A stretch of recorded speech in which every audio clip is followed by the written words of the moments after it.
Waalaikumsalam. Selamat pagi juga Bu. Alhamdulillah sehat baik. Apa yang harus saya bantu Bu? Coba. Mohon maaf ya Pak, izinkan saya untuk melakukan wawancara pada tanggal 25. Jadi minta waktunya dari beberapa menit ke depan seperti itu. Siap.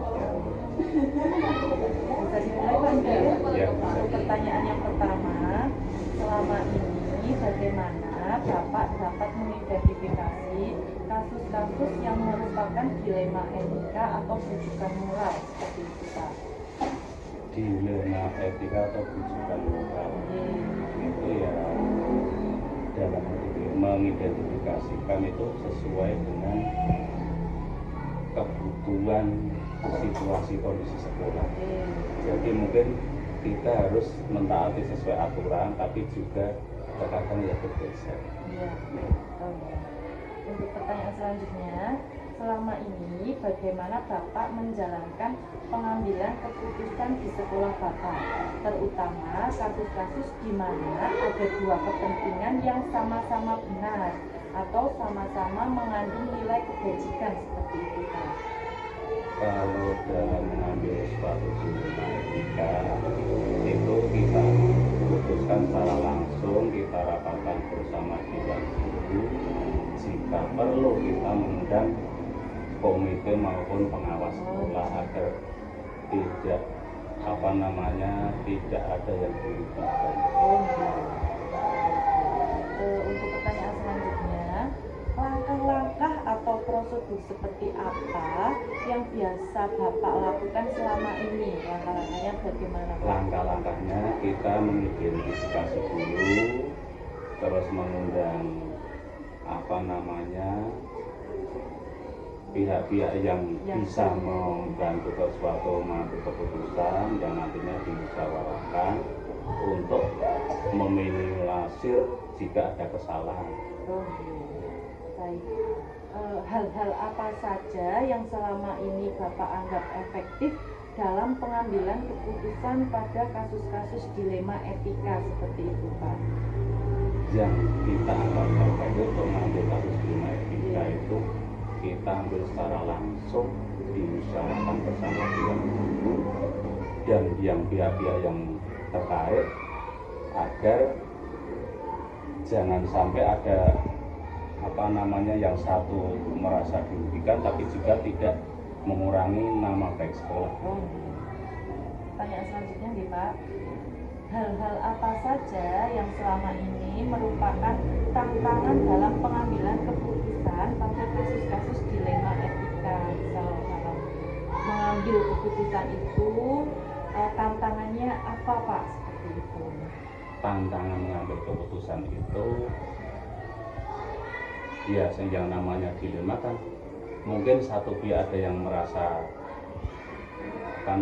puas, tapi satu pihak juga merasa kurang, apalagi membawa citra nama sekolah ya. Jadi kita harus sangat berhati-hati untuk menentukan itu, jangan sampai citra sekolah menurun dan juga jangan sampai pihak yang satu juga dirugikan.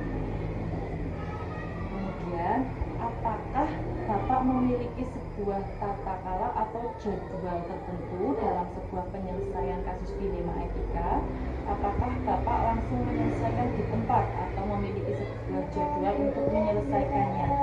Bentuk atau prosedur seperti apa yang Bapak jalankan? Itu yang selama ini saya jalankan itu kalau bisa kita segera ambil langkah. Jadi kita secara musyawarah baik itu yang bersangkutan maupun dari pihak sekolah dibantu mungkin pengawas, sebab kalau diundur nanti menambahkan kekisruhan atau kegaduhan di lain waktu. Jadi ketika ada sebuah kasus dilema etika langsung lebih baik langsung saja daripada nanti istilah itu tambah waktu kan biasanya tambah molor-molor malah tambah gaduh, keruh masalah. Kemudian, adakah seseorang atau faktor-faktor apa yang selama ini mempermudah atau membantu Bapak dalam pengambilan keputusan dalam kasus-kasus dilema etika yang terjadi? saja ada yang mempermudah. Yang mempermudah itu ya kita kan sekolah itu milik 3 komponen ya. Jadi sekolah sendiri, masyarakat, juga dari keluarga. Jadi kita agar mudah itu ya ketika-tikanya musyawarah bersama untuk mengambil suatu keputusan yang sesuai kita harapkan. Kemudian pertanyaan yang terakhir nih Pak, dari semua hal yang telah disampaikan, pembelajaran apa yang didapat atau apa yang bisa dipetik dari pengalaman Bapak mengambil keputusan dilema etika? Pembelajaran yang dapat Iya, kita ambil kan itu pasti ya, Bapak pernah iya, mengalami sebuah dilema etika Pak nggih? ya sesuatu itu pasti ada manfaatnya ya, ada cobaan, ada keuntungan juga. Itu kan ya kita harus itu namanya pokoknya keuntungan kita itu ya kalau bisa menyelesaikan dengan bijak, tentu saja ya akan mendapat citra yang baik dan sekolah yang tidak begitu di mata masyarakat itu tidak mengurangi rasa hormatnya. Jadi ya tentu saja ya sedikit ada lah jenis namanya mengambil keputusan kan pasti satu pihak ada yang merasa rugi, kurang puas gitu ya. Ada satu pihak yang tentu saja yang diuntungkan merasa puas. Tapi kalau disuruh sama-sama puasnya nggak bisa. Maksudnya kan yang penting sekolah itu citranya terbaik, apalagi bisa membantu anak yang punya tantangan atau masalah, siapa tahu besok ada manfaat. Terima kasih Bapak, pertanyaannya sudah semua. Atas waktu yang Pak Sri berikan kepada saya, cukup sekian wawancara dari saya Pak ya. Terima kasih sekali Pak. Sama-sama. Salam saja. Saya sebagai KF saja banyak kekurangan. Jika ada masalah yang kurang pas atau jawaban yang kurang sempurna, mohon maaf. Yang penting kita sama-sama bertujuan untuk meningkatkan suatu mutu pendidikan di SD Pecalang. Assalamualaikum Bu. Waalaikumsalam. Selamat siang Bu. Bagaimana Bu kabarnya hari ini?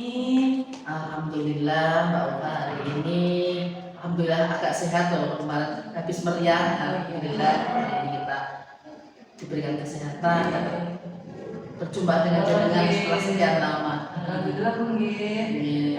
Mohon maaf ini Bu untuk memenuhi salah satu tugas untuk wawancara kepala sekolah. Saya minta waktunya mungkin beberapa menit ke depan nggih untuk menanyakan beberapa hal.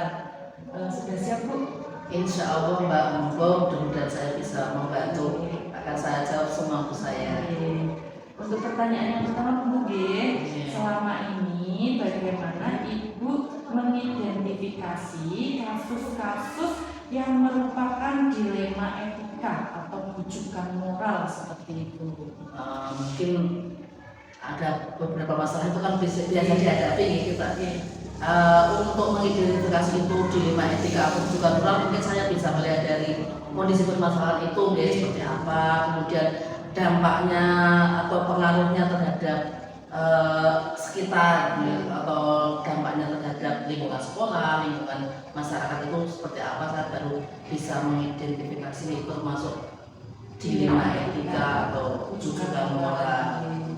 Kemudian Bu, selama ini bagaimana Ibu menjalankan pengambilan keputusan di sekolah itu, terutama untuk kasus-kasus di mana ada dua kepentingan yang mungkin sama-sama benar atau sama-sama mengandung nilai kebajikan, itu kan berarti termasuk dilema etika. Nah, itu bagaimana Ibu mengambil keputusan apabila menghadapi kasus seperti itu? Kalau ada beberapa kasus ya berarti ya. Kalau saya mungkin saya ambil prioritasnya dulu, saya prioritaskan dulu mana-mana yang harus penting segera diselesaikan, ataupun mungkin yang kalau terlalu urgen kami pun ada permasalahan, ada yang berat, ada yang ringan juga nih. Nanti kami prioritaskan dulu mana kami urutkan, mana yang harus segera diselesaikan, mana yang bisa ditunda. Mungkin ditunda itu dalam artian kita cari fakta-faktanya dulu ya. Siapa tahu ada sesuatu yang harus kita kumpulkan dari masyarakat sekitar sehingga tidak terjadi kesalahpahaman.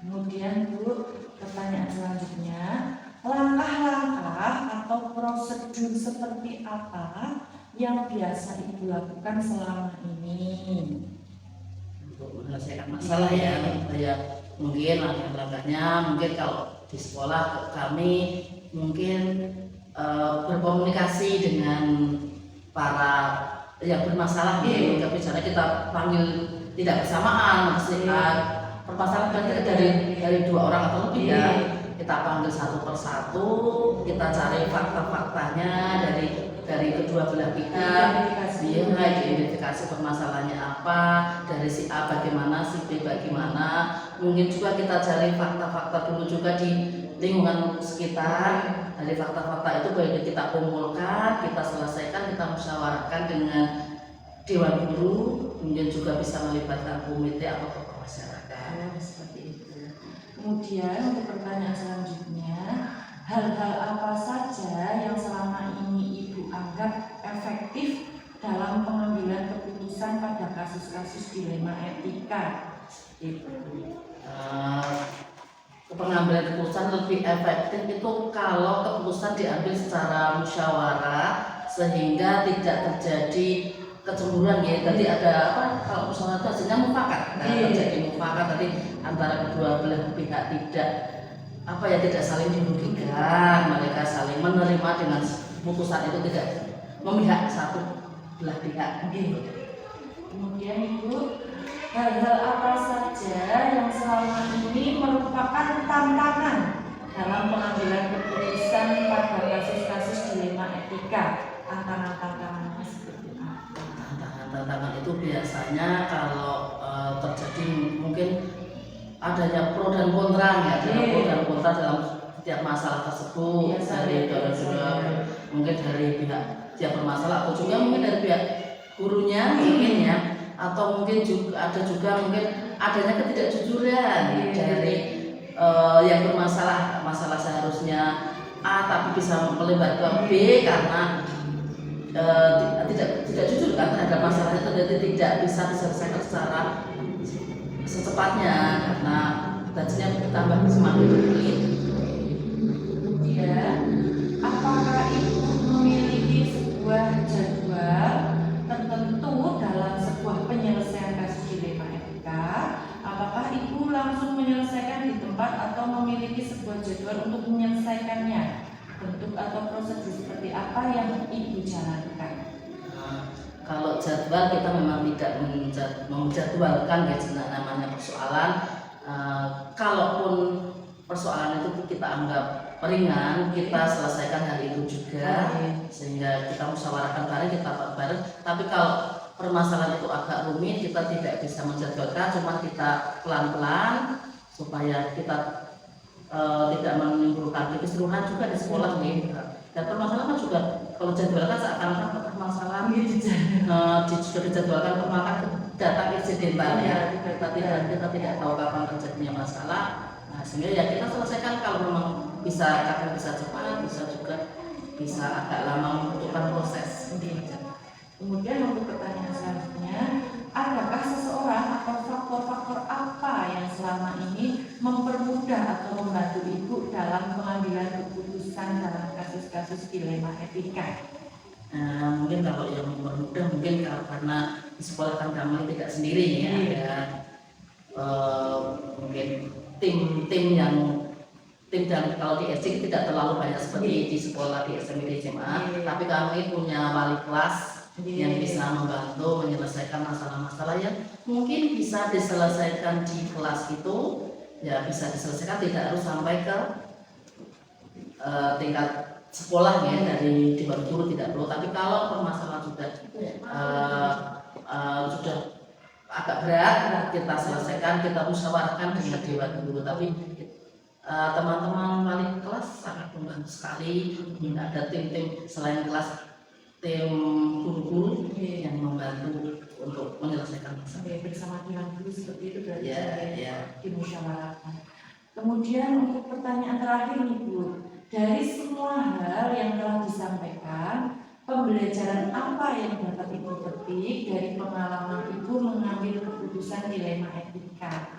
Nah, mungkin pembelajarannya ya setiap permasalahan itu bisa selesai kalau ada komunikasi yang jujur ya, komunikasi yang baik antara kedua belah pihak atau beberapa pihak. Kemudian adanya juga koordinasi di tingkat sekolah di antara guru dengan dewan guru, kelas dengan dewan guru, dengan komite dan juga wali murid. Nah, nanti adanya koordinasi yang baik dapat menyelesaikan masalah dengan baik juga. Oh iya, sudah Bu, pertanyaannya sudah selesai. Terima kasih atas jawaban-jawaban Ibu selama sesi wawancara dari pertanyaan pertama hingga terakhir. Bu Mutas, terima kasih sekali waktu yang telah diberikan. Semoga bisa lancar sukses untuk CPGP-nya Mbak.